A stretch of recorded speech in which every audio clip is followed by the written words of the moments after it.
Mooi maatjies. Goed, so nou gaan ons bietjie praat oor ons mond en hoe om ons tandjies te borsel en ons gaan sommer bietjie syferherkenning doen, alles in een. So kom ons begin. Onthou, in ons mondjie het ons plaak of kieme. As ons nie ons tandjies borsel nie, dan kan ons tandjies vrot word.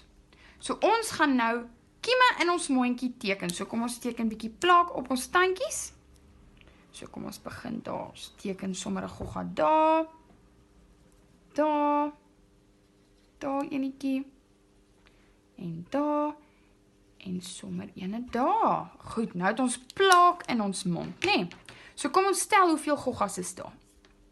1, 2, 3, 4, 5. So ons het nou 5 goggas in ons mond. Waar is nommer 5? Daar's nommer 5. Baie mooi maatjies.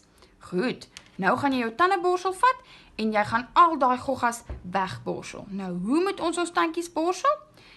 Jy hou hom so vas en jy borsel in 'n sirkel. So kom ons borsel, borsel, borsel, borsel, in 'n sirkel, borsel, totdat die goggas weg is. Mooi, kom ons gaan hierdie kant toe en ons borsel, borsel, borsel, totdat al die goggas weg is en ons mondjies is mooi skoon.